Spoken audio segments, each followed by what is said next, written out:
If you would have asked me a few years ago, never in a million years would I have told you I was going into the cybersecurity field.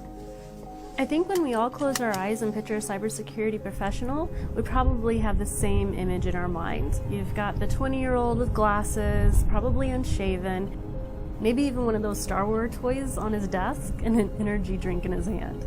And you wouldn't be completely wrong. Being a woman in the technology field itself, whether it's cyber-related or not, is an interesting place to be. It has certainly been a field dominated by men, and in the more technical roles it still is. As an example, one of our contracts within the federal government has close to 40 cybersecurity consultants on it, and only 2 are females. We need to change that.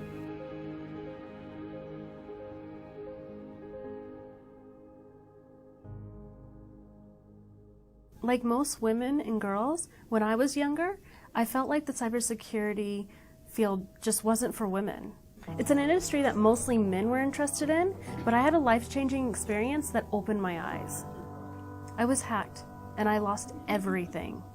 I decided I would never allow myself to be in that position again, and I enrolled into school.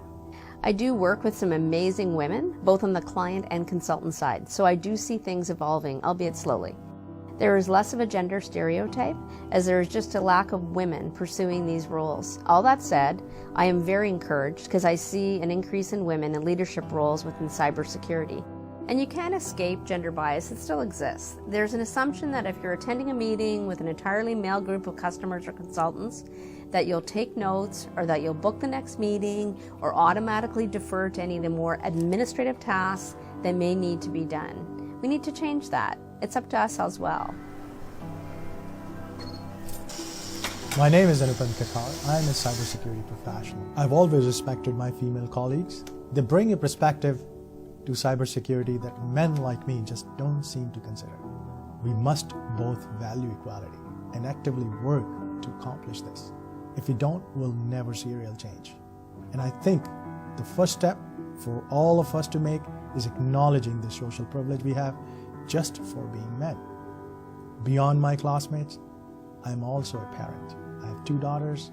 I want them to know that this career path is an option for them. Cybersecurity is a career where you can advance. Why wouldn't I want them to feel like it was an option for them? When I entered my first class, I was only one of 2 women.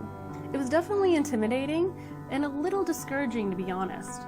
But I rallied up a bit of courage and I stayed, and it was the best decision of my professional life. Cybersecurity protects what is important to me, and I'm incredibly proud to be part of that growing field. I think it's important that women not count themselves out to focus on their capabilities and just be confident that they have a lot to offer. I want to encourage women just like me to get into cybersecurity. We deserve a female perspective in cybersecurity. And the only way we are going to get that is if we can encourage young girls to be interested in computers. In the end, I've come to realize that the cyber field is very diverse. At the root of it all, we are all people, and I thrive on working with people to help them solve problems, big or small. I want my daughter to know that there is an opportunity for a future in the cybersecurity career if she wants to. I think it's really great that the Department of National Defense, Callion, and Willis Cyber Academy took this project on for helping to engage more women in cybersecurity. I'm a woman and I support other women getting into the field of cybersecurity. I am a woman and I am a cybersecurity professional.